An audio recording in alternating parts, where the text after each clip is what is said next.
Hey, this is Mike, and welcome to another episode of the Muscle for Life podcast. In this episode, I interview a professional bodybuilder and coach named Alberto Nunez from the Team 3DMJ crew. He is the last on the roster, so I have now interviewed them all. And in this interview, we are going to talk about how to find and fix, or how to spot and fix muscle imbalances in your physique. I thought Alberto would be the perfect guy to talk to about this because he not only talks the talk, but he walks the walk. I mean, he lives this stuff. He's an accomplished bodybuilder with an absolutely insane physique himself. And he and his team of coaches have also helped hundreds of other bodybuilders build their best physiques ever and, make a career for themselves. I'm also excited to put this interview up because it's something I get asked about all the time from both guys and girls. So I'm sure there are quite a few of you out there that could also use some help in this regard. Now, as you'll see, the whole topic of muscle imbalances is actually pretty simple and straightforward when explained correctly. You really just have to understand that a handful of technical points and guidelines, and then you know exactly what you have to do to balance out your physique left to right and front to back, which many people don't necessarily think of. Oh, and I do have to warn you about one thing. Unfortunately, my audio is shit in this interview. My good microphone decided to stop playing nice with the program that I used to record Skype interviews, and I didn't know that until we went to go record the interview. So I figured, I have my only backup that I had was my webcam's terrible mic, but I figured it would be better to just do the interview and I'll just try to speak as little as possible than not do it at all. So I do try to talk, as little as I can, so you shouldn't get too annoyed by it. And it won't happen again because now I have two good backups, but sorry about that. Anyways, that's everything. Let's get to the interview. Alberto, thanks for coming on the podcast. Finally, our schedules, the stars have aligned, and we're here. Yeah, we've been trying this for quite a while now. And as of today, we haven't figured out so far. I have my fingers crossed. But happy to be here. Yeah, I'm happy to have you because the subject we're talking about here, weak point training, is something that I get asked about fairly frequently, and it's something I've written a little bit about it. I don't think I've ever really spoken about it much, at least. I haven't dived into it like we're going to do, and I think you're a perfect type of person to talk to about this because you, quite frankly, have more experience with this than I do as a competitive bodybuilder and working with competitive bodybuilders.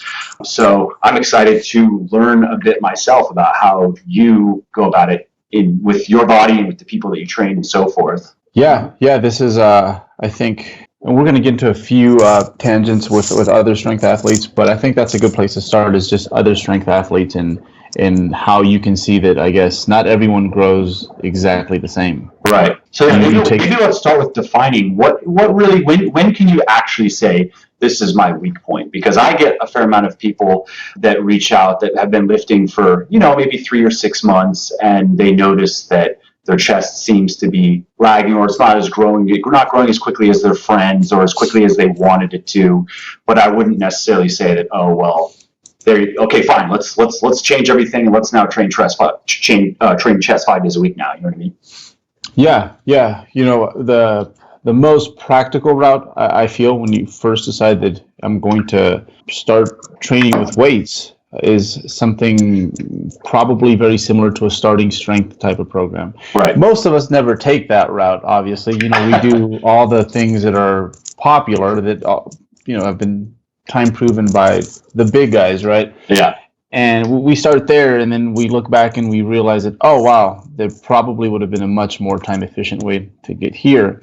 That's my story. 6 or 7 years of bodybuilding, magazine type workouts without really analyzing what I was doing or why or what I was really getting out of it. It was kind of just a thing I would do. You know what I mean? Yeah. I mean, you go with what the popular culture says is right, and at that point you don't really you can't distinguish what is right and what isn't. And now when I do get my hands on just a fresh out the box 15, 16-year-old athlete that maybe they've been lifting for 2 months and it's been kind of off and on, it's like, okay, you are about to be amazed because in a year we're going to make an amount of progress that I feel had we not had this intervention, it probably would have taken you 3 years to get there. So yeah, I think initially, hypothetically speaking, in theory, someone just fresh out the box, just green, You take them through something like that, and almost right away, or at least once the beginner phase is out the way, which happens quite quickly. That intermediate phase is just so long. But once we start poking into that phase, you'll see that, there's certain body parts that grow really well, that you really can't explain why your calves have gotten so much bigger. For some people, just if only. Right? But then there'll be other body parts where you're like, man, it's like my arms have gotten bigger from all this pressing, shoulders too, but my chest is just not keeping up with everything else. So I'd say right around the intermediate phase is a good place to kind of start scouting around for what body parts are probably going to need a little bit of extra attention, and that's probably a good time and place to perhaps start adding some isolation work. Would you agree that that's probably, I don't know, I'd say between the 8-month and 12-month mark, something around there? Or do you even start looking earlier? And with some people, even faster. I can think of 2 situations where if we're 15 or 17 years old, somewhere in between there, and within a year we were deadlifting 500 pounds for reps. Wow. That's insane. And it was just because we did everything right. So no unnecessary wear and tear. It was very linear. Whenever we thought we'd get stuck, we'd take a step back and regenerate things again. But right around, I'd say 6 months to a year for most people. That's about as long as the intermediate, the beginner phase will last. Right. One thing you will notice is that with other strength athletes outside of chiefly physique athletes, they don't like to consider themselves strength athletes, but that's what they are, the physique athletes rather. Right. When you look at Olympic lifters, for example, you will see that their training probably looks very similar. I don't think they spend too much time curling and doing lateral raises and such, but via very similar movements, they all kind of end up in different places. Like this guy has some amazing shoulders, and you're like, I know you're not, hitting your side delts 4 times a week or anything like that. Yeah. So that's where you can kind of start to distinguish that, like if you look at those sports, that we can do the same movements, but people are going to respond somewhat differently. Right. But you also don't want to make the mistake of too early on focusing on something that you might think is a weak body part, when in reality, actually, this is something that we should bring up is the fact that as you're going through your beginner phase, you're still green, you're still new, you just might not know how to actually use those areas of your body in the right manner. Yeah, I hear from a lot of people, like you probably have heard from, if you've worked with a lot of people brand new, heard from a lot of guys that were new to lifting in particular that, for example, had a hard time feeling like they're really engaging their chest through pressing or their back through pulling. Like I've heard from quite a few guys that it took a good 3 or 4 months of working at it before they really actually felt their back muscles working, in a way that they would have expected to feel it, as opposed to they would feel a lot in their biceps and they eventually, would feel fatigue in their back, but not the real, mind muscle connection, so to speak. Yeah, absolutely. I think, we're quick to want to add something and be proactive, but sometimes it's like, hey, let's take a step back and let's see if we can once again brush up on these basics. And I think that's very important. All other sports do it. When you look at some of the drills that, a 10-year-old baseball players doing, they're very similar to what the guys in the majors do. You still have to brush up on those things and make sure they stay sharp and sometimes reevaluate the way you do things. Right. Okay, so you have somebody in the beginning, they're working mainly on their compound lifts. Depending on the program, there might be some isolation work in there. So now they're coming into this intermediate phase. What would you now? How would you? Is this just by visual? You would say, okay, let's look at your physique and how are you kind of pinpointing weak points, and then we can start talking about like, well, what do you do about it? And then also, if you want to throw in any sort of common mistakes that you see people making once they get to that phase. Like, sure, I mean, it's a common mistake in the beginning to veer too far away from the basics, like you were saying. But what are some of the things that people run into, when it actually does start to make sense to look for adapting the training to your own body, Yeah, and we'll assume that throughout the process, getting to this point where we're like, okay, our arms are stubborn. Yeah. That we're doing our movements in the correct manner. When we're rowing, we're using our back. When we're pressing, we're getting help from our chest. All that stuff. So with all that in place, the first place you would go to is definitely what is missing, what seems to not be growing as well, and then entering the intermediate phase, you'll probably start off with something that's pretty symmetrical across the board in regards to how we're scattering the isolation work mostly. Mm-hmm. You try that first. Maybe you weren't doing arms more than once a week early on, right? Yeah, or not at all. I mean, depending on what. Or not at all. Yeah. And now it's gotten to the point where, like, okay, it's time to bring in all these isolation movements into play. You start off with something that's pretty symmetrical, something pretty basic and generic looking. And so in the case of arms, meaning you might do an arm session every week that looks like some curling, some close grip pressing, or push downs, or something like that, with moderately heavy weight. Something that looks pretty neutral, and give that a go for a while. And since you are introducing new movements, I do think it's important to make sure that those movements are being done correctly. I think one of the issues with isolation movements is that ideally we're moving one or in some movements 2 joints at a time, but it's very easy to get other joints involved. I think we've all seen it with lateral raises, with curls, where it's very easy to get help from your ankles, your knees, your hips, your back. So I guess it's kind of nice that in this case we get to break it up into, we focus on our main lifts first initially coming out the gates, and now let's bring in some new movements and like learn to master these.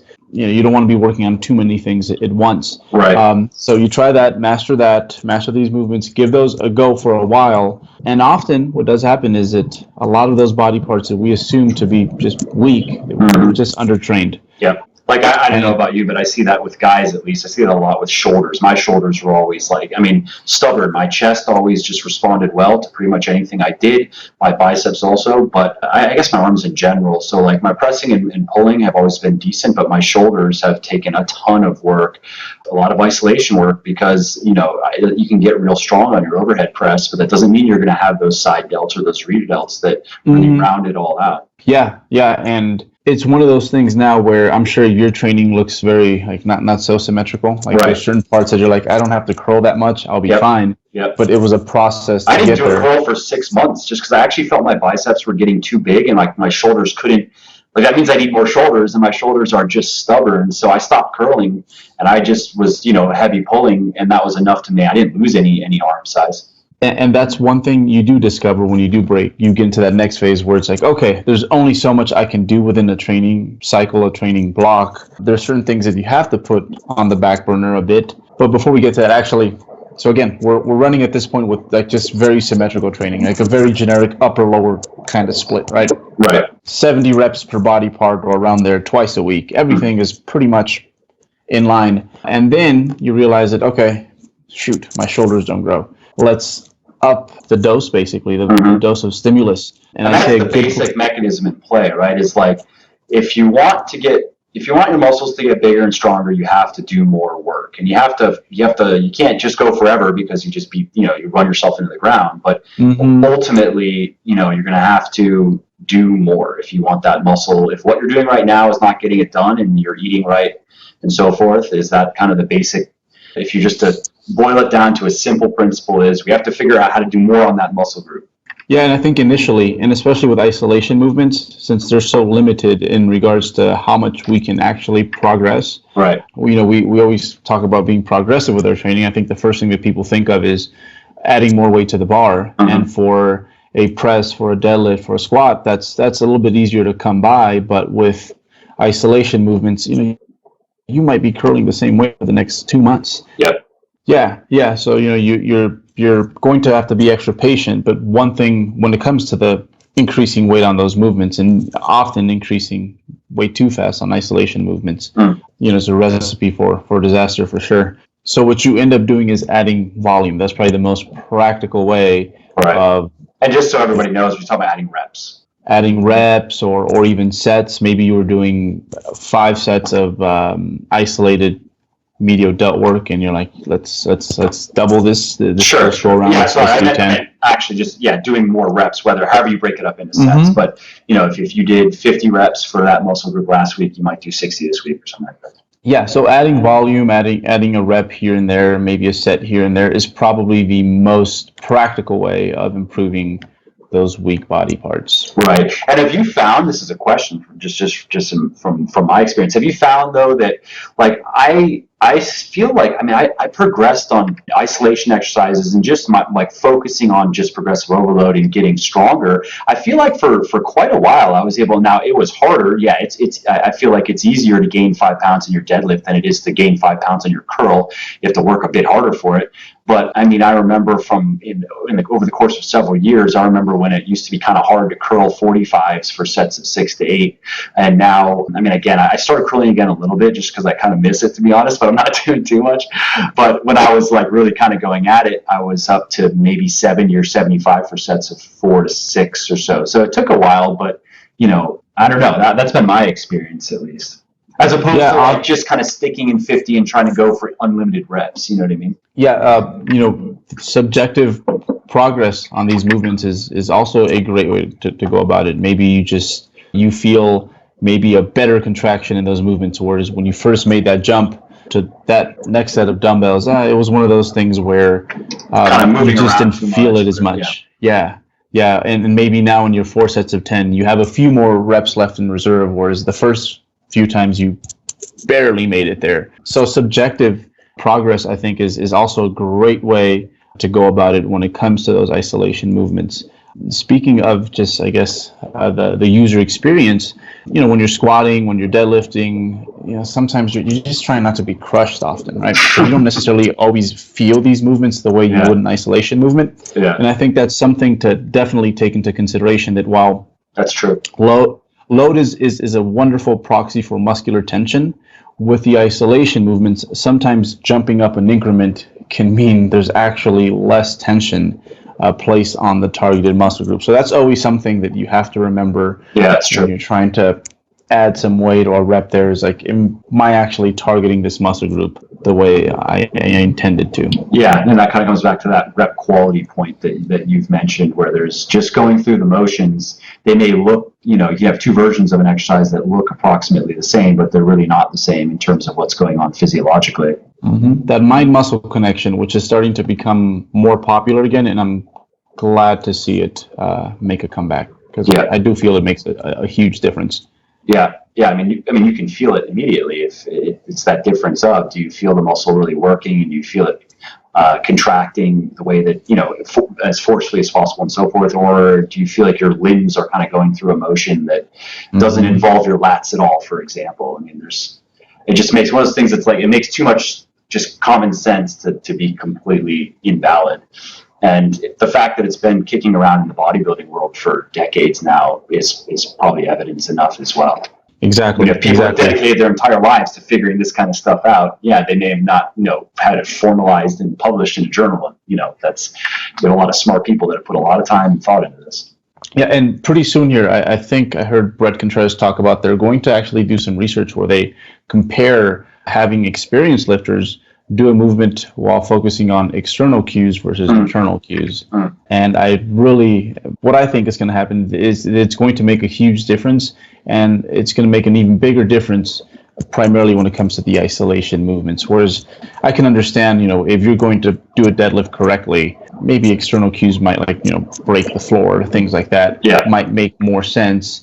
There's really only one proper way of doing a deadlift, for that specific person. But curling, I guess there's such a fine line when it comes to, making a small little tweak in the movement this way or that way can make all the difference. And sometimes, again, that makes problems disappear. Like weak body parts become not so weak. I can think of my calves being one of those body parts where they're still not very good, but tweaking the form has been probably the biggest help in my calf development. Whereas like the training volume has honestly not changed in years, but they continue to improve because I'm much more with that mind-muscle connection when it comes to my calves, which was very hard for me. I want to hear that.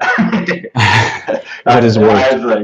Genetically, I had nothing in calves. Anything that I have has been like, I've had to work way too hard is how it feels for what I have. And I'm sure mine are worse than yours, but I'll ask you after the podcast what you did there. So now let's shift to, this is also something common that, I come across all the time. It's very relevant. So you have people that really their goals are more along the lines of bodybuilding, and that yes, they want to be strong, but they want to have a certain look, and they want to have, there's even, I think there's probably some validity to like quantifying it using, where you take different measurements and using phi, the golden ratio, it kind of gives you some ideas on how wide you want your shoulders circumference to be versus your waist and versus blah, blah, this, whatever.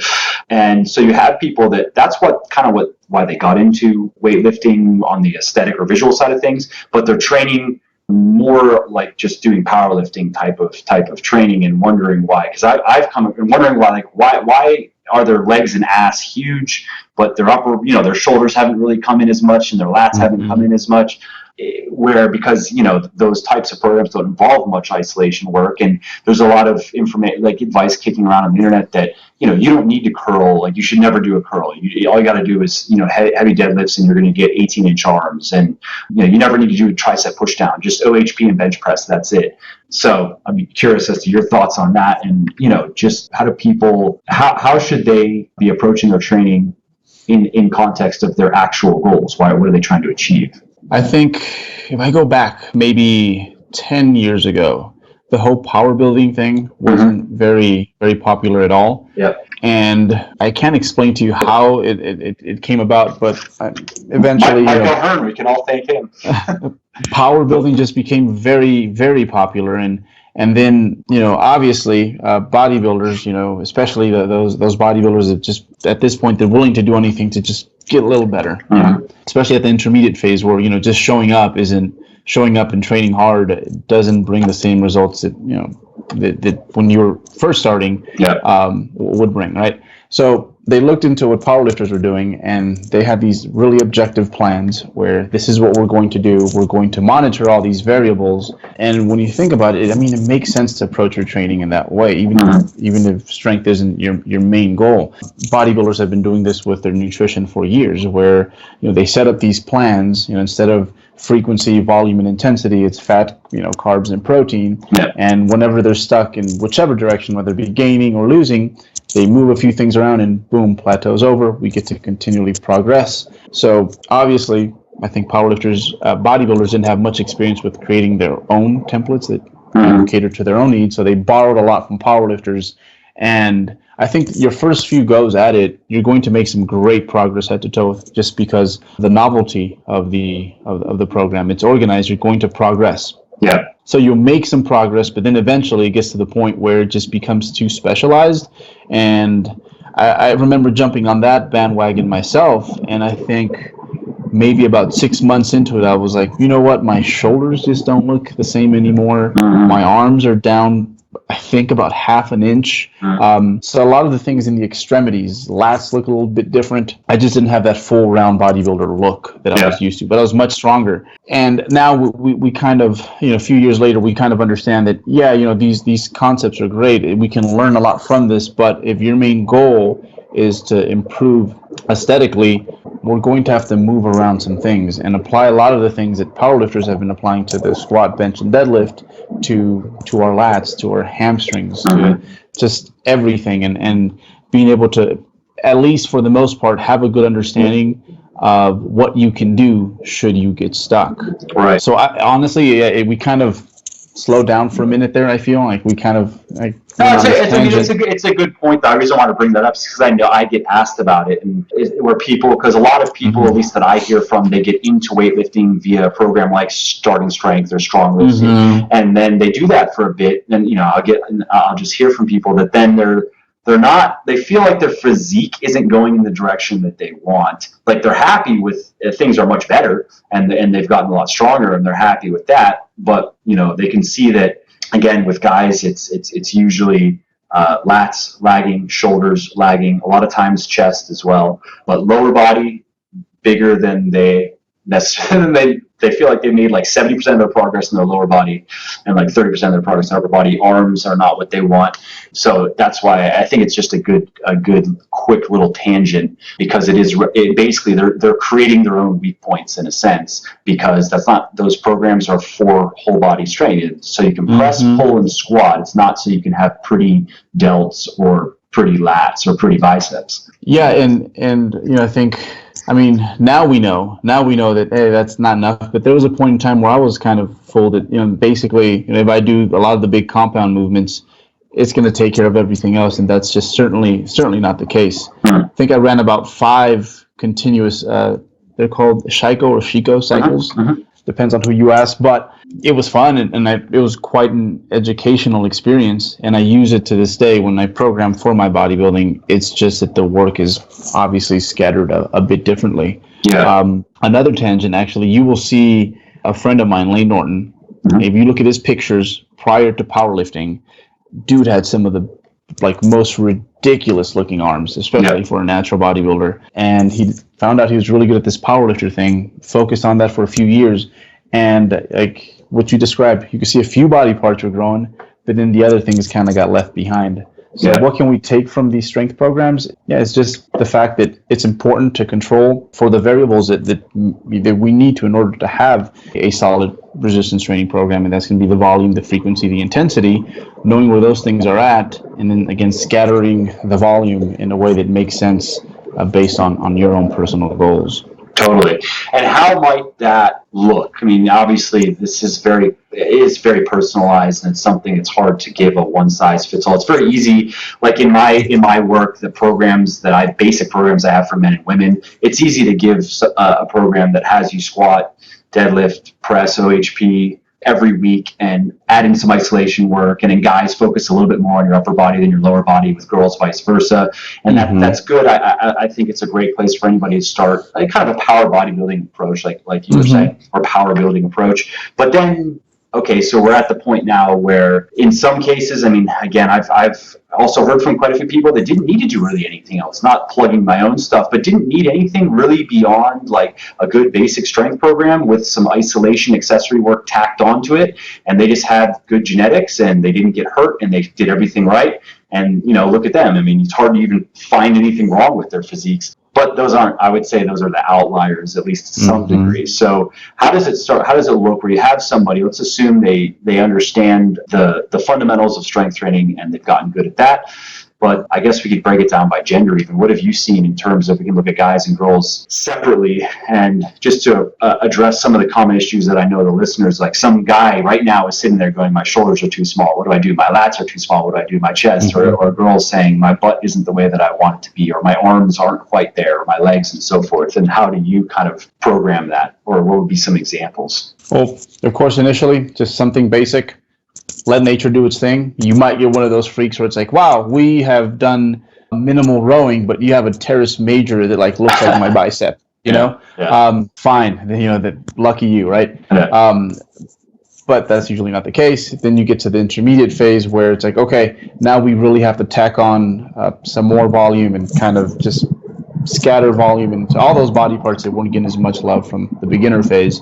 Right. And again, that's going to look very generic, very similar across the board.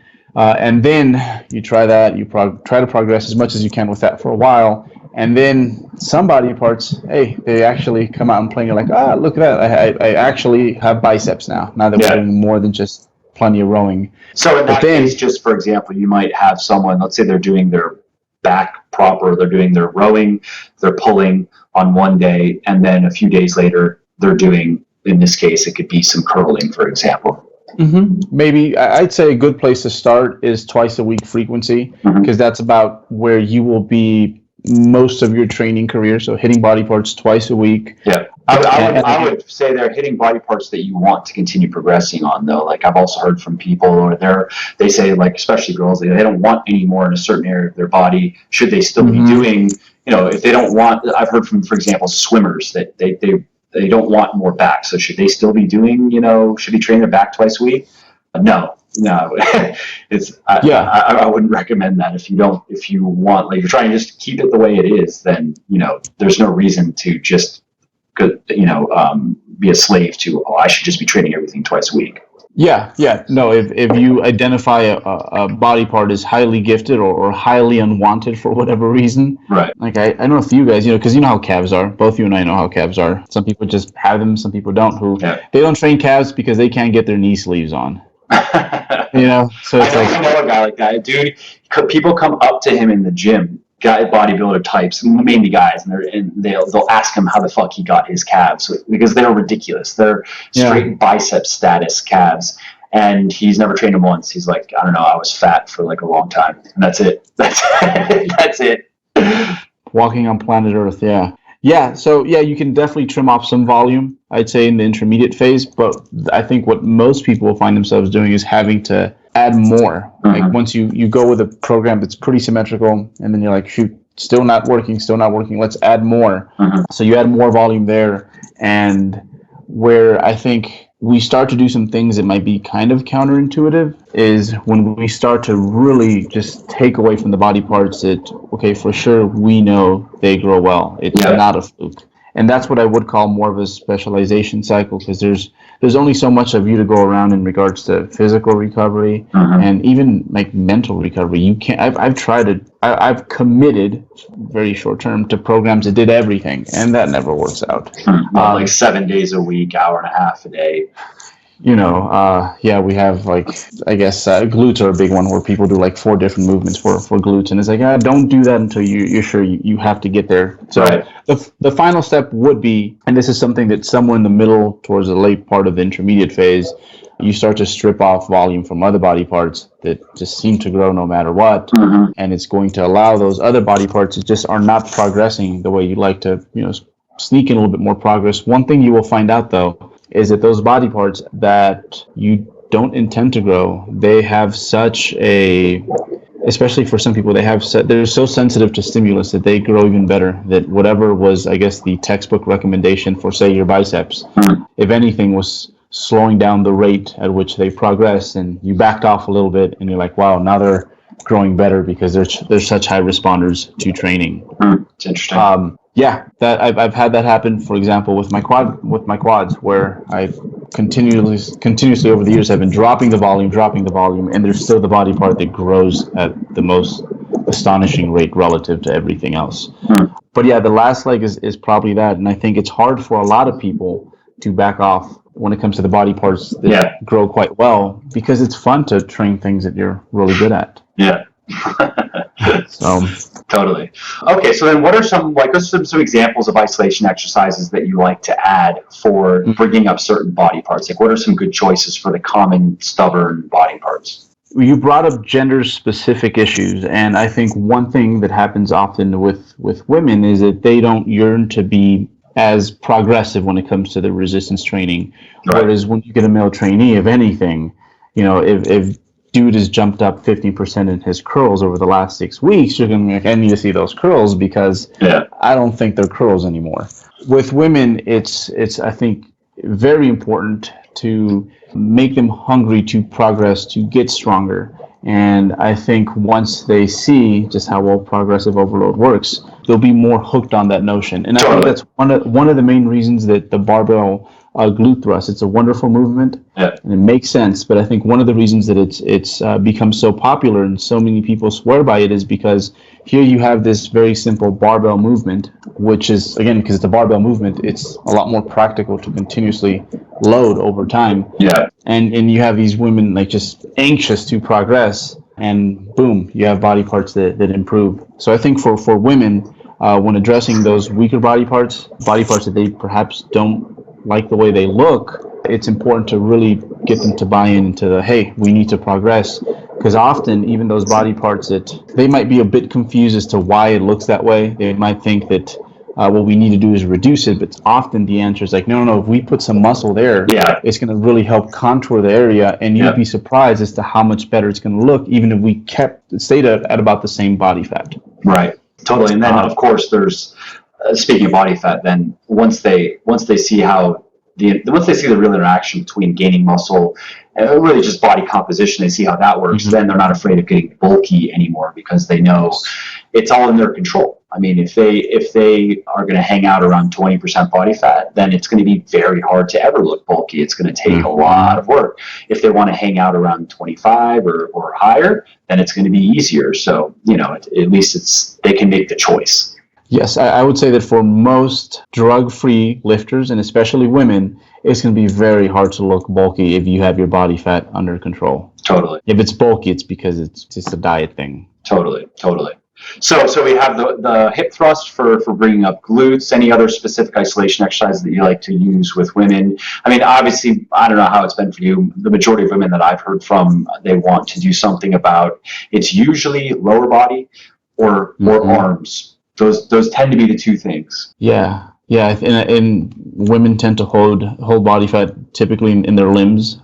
So you have to take them through a few fat loss phases to sell them on the notion that, hey, it's more about just dieting until it all looks right. Right. Is there any other lower body type isolation exercises that you like to use with women, or is it mainly sticking to compounds and then just adding stuff for the glutes as needed? Yeah, I think sticking to the compounds is where you go first. And if that doesn't work, then perhaps, we might have to look into some sort of specialization type cycles and, back extensions with, or rather hip extensions, but they look more like back extensions on a 45-degree bench. Those are wonderful. Glute thrusts, things like that. But I think with women, the main thing is selling them on being progressive with movements. Yeah. And again, it's counterintuitive. It's like, but my butt is like, why am I going to lift weights? Because they automatically assume that it's just going to inflate that area even further. Yeah. So glute thrusts have been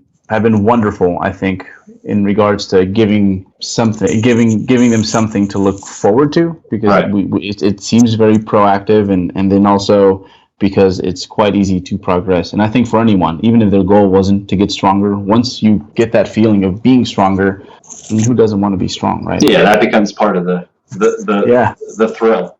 Yeah. So with women, I definitely would say it's more about just getting them to grind away. With men, if anything, especially with isolation movements in the body parts that men tend to want more of, if anything, it's like, hey, I think we do better. We left our ego at the door and actually focus on curling correctly, tricep extensions correctly, using our lats when we row, that sort of stuff. Right. Totally. So to that point, what are some of the exercises you like to use with guys when you're doing these specialization cycles? I would say that the delt thing is actually quite common. And delt is almost one of those body parts where you can't have enough of those. Like, I don't hear many, hardly anyone's ever complaining about how big their delts were and are and how they wish they would atrophy a bit. No. Yeah. So teaching people to do lateral raises correctly, I think it's a big one. What are the key points there? Key points, I would say, for sure, being extra patient with how you progress, I think. And again, I'm a slightly different situation because I've been training for 15 years, 16 almost now. And so I'm very close to my ceiling. But this 2-year off season where it's been focused on putting on muscle, I think I've added maybe 2.5 pounds to my lateral raise in the 6 to 8 rep range. So it's very slow. It's very, very slow. And besides the fact that it's really slow, I would say that a big thing for lateral raises is certainly, I think, holding it at the top, because it's a great way to ensure that the muscles that you're targeting is what got it here. If you were using your legs, if you were using your hips, etc., you won't be able to hold it up for a second. So yeah. Have you tried doing single, like hanging, where have you ever tried that? I've tried single arm stuff and hanging as well.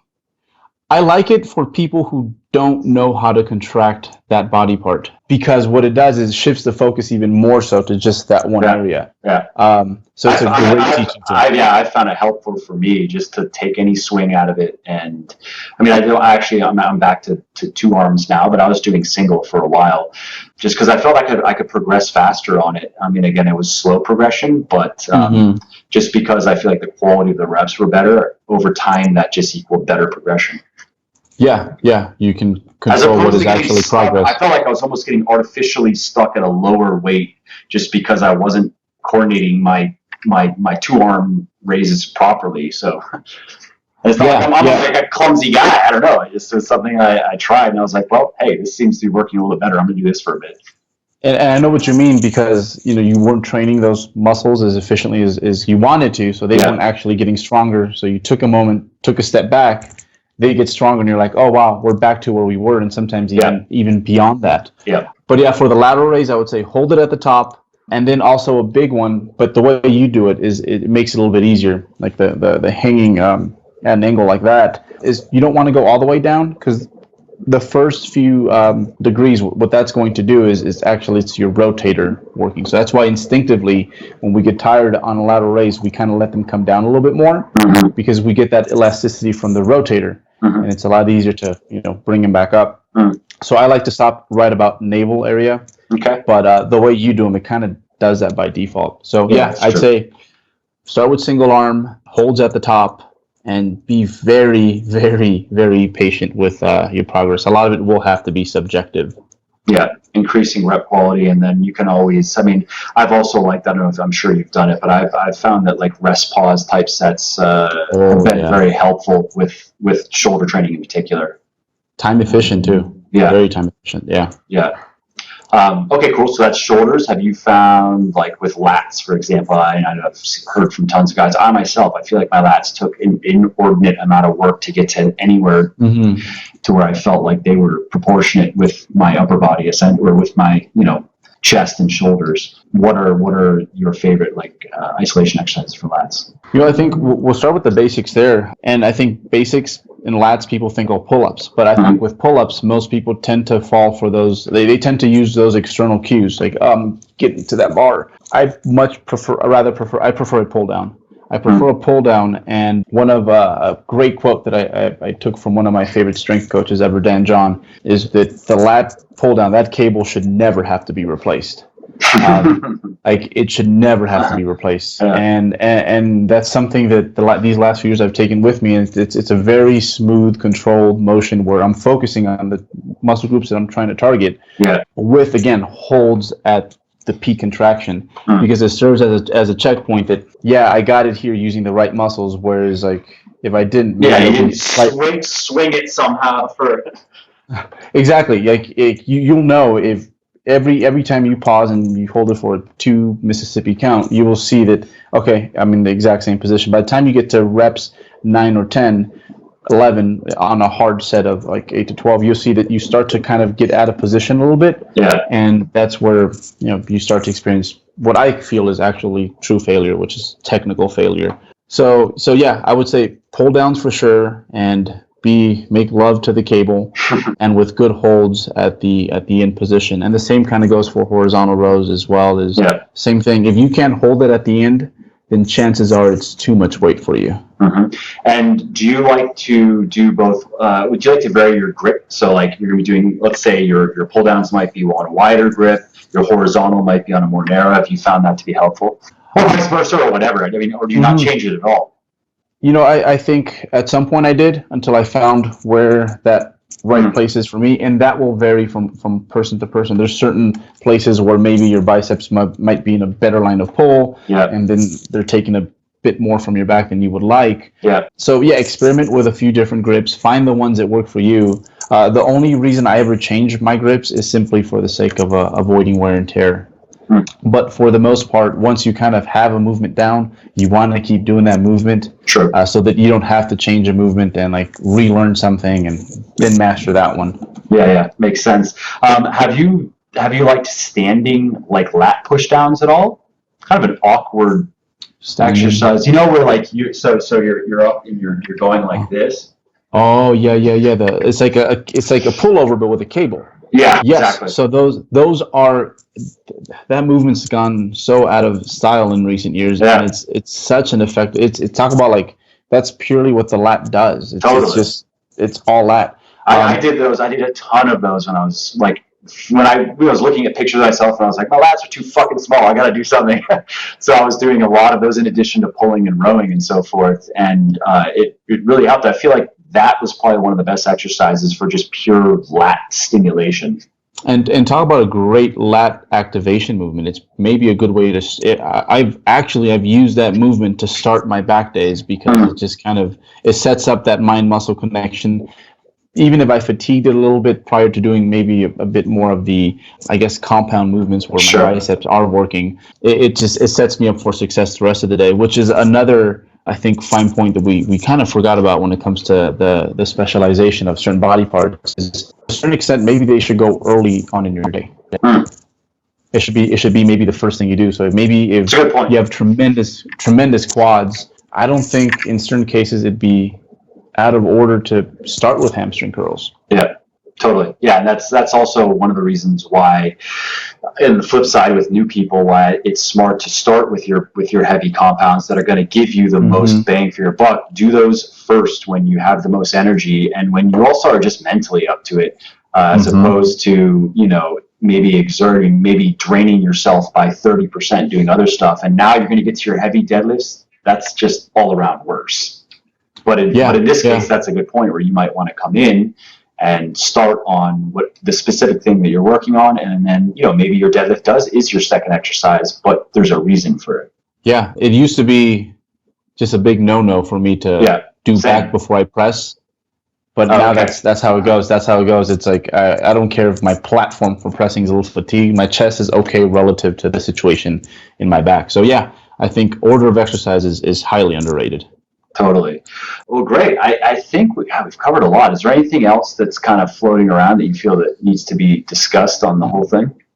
I think the body parts, we talked about arms. It's pretty straightforward. It's kind of, are there any tricep exercises in too? I mean, curling, you can do what? You can bicep curl, you can dumbbell curl, you can hammer curl, you can cable curl, you can close grip pull up. I don't know. Is there really anything else you can do? I'd say maybe for triceps, like being aware that you have a long head and it doesn't get much love from the pressing. So, getting some long head movements for the tricep there. And what are like your 2 or 3 favorite movements for that? I like a simple, just overhead single arm dumbbell. That way, both AC joints kind of get to do their own thing. You'll notice that, one elbow is kind of shifted slightly differently. And a lot of elbow pain actually comes from issues in your shoulders. So I have found that to work quite well. But yeah, that's probably the when it comes to anything like arms and delts, those are probably the main movements, is just lateral raises. I don't feel that big delts have ever, outside of a few people, been built off pressing. They're just kind of making sure that the humerus stays where it needs to be. So that the dumbbell curls or just any curl variation of choice, making sure you don't cheat.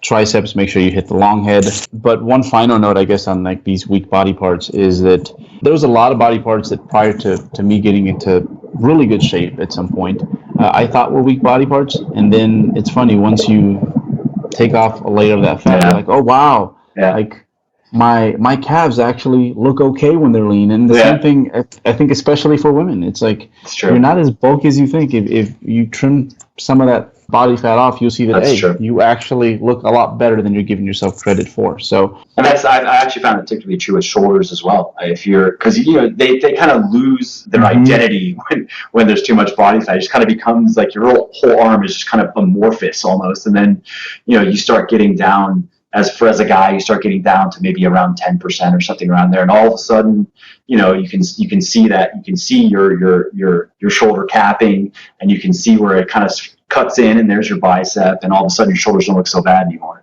It's funny because it's the same thing we've been telling a lot of us male trainers. We tell our female trainees, like, hey, it's if you get leaner, it's going to look better. That's really what it comes down to. Yeah. But we see it all the time. Like, same thing here. When I'm in the off season, it's like I lose, like my pecs and abs become one thing. Yep. I get the same.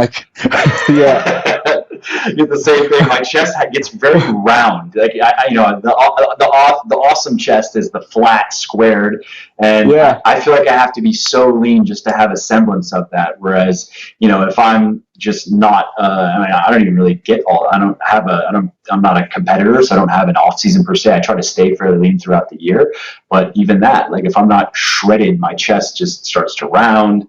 And it starts, I don't know. I mean, we're also our worst critics, of course. Yes. But, it's because we look at ourselves every day and just kind of pick ourselves apart. But I know what you mean. Yeah. So sometimes one other thing that may be worth mentioning is with legs, and this applies both to men and women, I think equally, is, I don't know if you've seen this, but I've seen that a lot of people, they do a lot of quad dominant work and they don't do very much hamstring specific work. So they'll be doing a lot of lunges, a lot of squats and so forth, and of course involve the hamstrings when you're doing it right. But and that's bad for your knees and bad just especially if you're an athlete, it sets you up for injuries and so forth.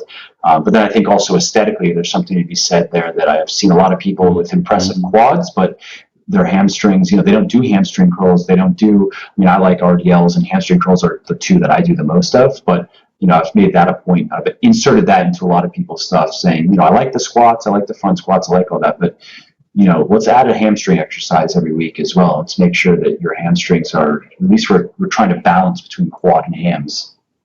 Yeah, and part of your hamstring curls your leg up, and some other muscle groups extend your hips. So it's important that, like the way you're doing it, where you have your Romanian deadlifts and then you have your hamstring curls, and that's truly a complete hamstring program. Which, again, I think there will probably be a listener or two that perhaps skips on certain body parts. And I know that for me, when I started, it was about the chest. Like I wanted the chest. Yeah. And then I was like, hey, what would go really well with the chest? Some shoulders. Oh, sure. Yeah. Okay. Yeah. For me, it was biceps, of course. So you start to add things, and then you're like, what? When I turn around, I don't look like I lift. Let me add something there. So eventually you're going to want to train everything. So if you're listening and you're not, it probably would be a good time, especially those body parts that are not as popular. Right. Totally. Absolutely. Okay, cool. Well, I think that's a pretty extensive. I think we've covered just about everything that can be covered in a general kind of discussion on the topic. Mm-hmm. Yeah, and hopefully the listeners got something out of that. But I guess in a nutshell, I'd say just be patient, especially with your isolation work, and that it is really important, but it's also something that it just takes time. It takes time, and there's a reason why. If you really have found a weak point in your physique, there's a reason why it's a weak point. It's because it's a stubborn muscle. I mean, for me, my chest and biceps they grew quickly, but I'd say everywhere else in my body my quads were they responded pretty well too, but everything else took quite a bit of work, and that's just the way it is. Here we are, Mike, you and I, we still wear long socks, right? That's right. Or, pants to the gym. All right. So last always, where can people find you? Let's see. You also obviously are a coach with the team 3D Muscle Journey. So if you want to just give a quick plug on your work, what do you have, any projects that you are in the middle of you want people to know about? Yeah, so 3D Muscle Journey, that's my squad, that's my team. 3dmusclejourney.com is a website. You can find us on YouTube as well, Team 3DMJ, and we have a podcast ourselves, and It caters mostly to just contemporary bodybuilding issues and a few other just spontaneous topics that are pretty interesting from time to time. You can find myself and the rest of the coaches on Instagram as well, and those are the avenues in which we're most active, and we try to do a good job of mixing it up, having fun with our lifting, with our social media, but then also trying to be as informative and also live the lifestyle. That's the thing we're really sold on. We absolutely love this as much as I think anyone who's listening to this podcast, and I do think it shows. That's great. Awesome. So that's everything. Thanks again for coming on to talk. And you're the last of the 3DMJ crew. I've interviewed you all now, so I know that I've been getting a lot of good feedback. People really like the interviews, so I'm sure they're really like this one as well. Also considering that it is something people have been asking for, so here it is. Awesome. Thank you. My pleasure. I really enjoyed it. Yeah. Thanks again.